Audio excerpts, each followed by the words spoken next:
కర్కాటక రాశి వాళ్లకు ఈ వారం కుటుంబ పరంగా ఆర్థిక పరమైనటువంటి అంశాల్లో భద్రతకు సంబంధించినటువంటి అంశాల్లో మంచి మంచి అనుకూలతలు ఏర్పడుతూ ఉంటాయి. కష్టపడి పనిచేయగలుగుతారు. పారిశ్రామిక రంగాల వాళ్లకు ఈ వారం అనుకూలంగా ఉంటుంది. ఉద్యోగపరంగా మీరు ఈ వారం మీ యొక్క పనితీరుకు మీ ఉన్నతాధికారులు చాలా సంతోషాన్ని వ్యక్తపరిచే అవకాశాలు ఉండబోతున్నాయి. వివిధ కారణాల చేత గత వారంలో ఏవైతే మీరు చేపట్టి ఆగిపోయినటువంటి పనులు ఉంటాయో వాటిని ఈ వారం తిరిగి ప్రారంభించుకునే అవకాశాలు ఉంటాయి. అంటే వాయిదా పడినటువంటి పనులు తిరిగి ప్రారంభం కాబోతున్నాయి. ఆదాయం కంటే ఖర్చులు ఈ వారం ఎక్కువగా ఉండబోతున్నాయి కాబట్టి అటువంటి వాటిని నియంత్రించుకునేటటువంటి ప్రయత్నం చేస్తూ ఉండాలి. కుటుంబ సభ్యుల యొక్క ఆరోగ్యాలు, కుటుంబ సభ్యుల యొక్క విషయాల్లో ఈ వారం మీరు కొంత శ్రద్ధ చూపవలసిన అవసరాలు కనిపిస్తూ ఉన్నాయి.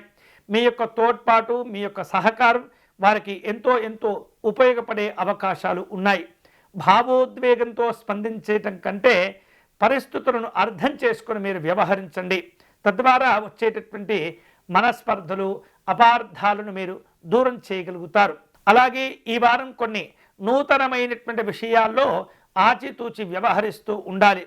ఏమాత్రం విషయాల్లో కనుక అవగాహన లేకపోయినట్లయితే పెద్దవారిని అడిగి తెలుసుకొని ఆ కార్యక్రమాలను పూర్తి చేసేటటువంటి ప్రయత్నం చేయండి. ఒక నూతనమైనటువంటి ఆవిష్కరణకు ఈ వారం కొంత మీకు అనుకూలంగా ఉండబోతుంది. ముఖ్యంగా బోధన, పరిశోధనా రంగాల్లో ఉన్నటువంటి వాళ్ళకి ఈ వారం చక్కగా కలిసి వస్తుంది. కర్కాటక రాశి వాళ్లకు ఈ వారం శుభ ఫలితాలను పొందేందుకై పరమేశ్వరుణ్ణి ఆరాధించే ప్రయత్నం చేయండి. తెల్లని రంగులో ఉన్నటువంటి పుష్పాలను సేకరించటం, చెరుకు రసంతో స్వామివారికి అభిషేకం చేయటం, ఆ అభిషేకం జరిపిన తర్వాత ఈ తెల్లని పుష్పాలతో స్వామివారికి అర్చన నిర్వహించటం ద్వారా మంచి మంచి శుభ ఫలితాలు పొందవచ్చు.